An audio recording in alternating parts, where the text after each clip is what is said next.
Neymar বিশ্বজুড়ে football প্রেমীদের কাছে ভালোবাসার এক নাম। ব্রাজিল বিশ্বকাপ জিতবে নেইমারের জাদুকরী দক্ষতায়, এমনটাই সবার প্রত্যাশা। কিন্তু কিভাবে ব্রাজিলের সাও পাওলোর সেই ছোট্ট শিশুটি আজকের বিশ্বখ্যাত ফুটবলার হলেন, সেই গল্পটি কি সবার জানা আছে? তো চলুন জেনে নেওয়া যাক নেইমারের ছোটবেলার অজানা গল্প। নেইমারের জন্ম 1992 সালের 5 ফেব্রুয়ারি ব্রাজিলের সাও পাওলোতে। তার পুরো নাম Neymar da Silva Santos junior, বাবার নাম নেইমার সিনিয়র। তিনি ছেলেকে আদর করে জুনিনহো বা জুনিয়র বলে ডাকেন। বাবা নিজেও ছিলেন একজন ফুটবলার, কিন্তু সেভাবে বড় কিছু করতে পারেননি। স্বপ্ন দেখতেন ছেলেকে দিয়েই পূরণ করাবেন ব্রাজিলের জাতীয় দলের খেলার স্বপ্ন।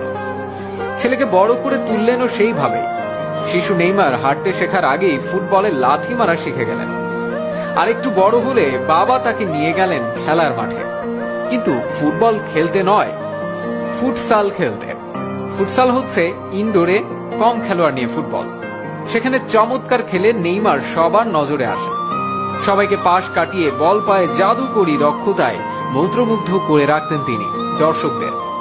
স্বপ্ন পূরণের পথে প্রথম সাফল্য আসে যখন মাত্র 11 বছর বয়সে ব্রাজিলের শীর্ষস্থানীয় ক্লাব সান্তোস যুব দলে খেলার সুযোগ পান তিনি। 2009 সালে মাত্র 17 বছর বয়সে পেশাদারী ফুটবল ক্যারিয়ারের সূচনা ঘটে। সে বছরই সেরা খেলোয়াড় হিসেবে অ্যাওয়ার্ড জিতে নেন তিনি। 2010 সালে ধূমকেতুর মতো উত্থান ঘটে নেইমারে। সান্তোসকে league championship, Copa do Brasil championship জেতানো ছাড়াও টানা 4 বার সেরা খেলোয়াড়ের পুরস্কার জেতেন তিনি।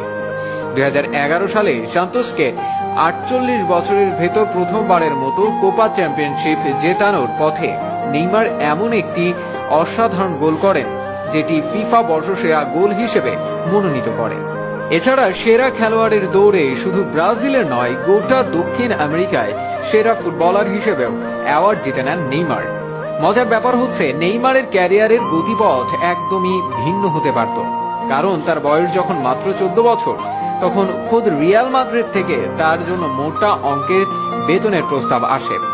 কিন্তু সান্তোস তাদের এই অসামান্য প্রতিভাধর খেলোয়াড়টিকে হাতছাড়া করতে রাজি ছিল না।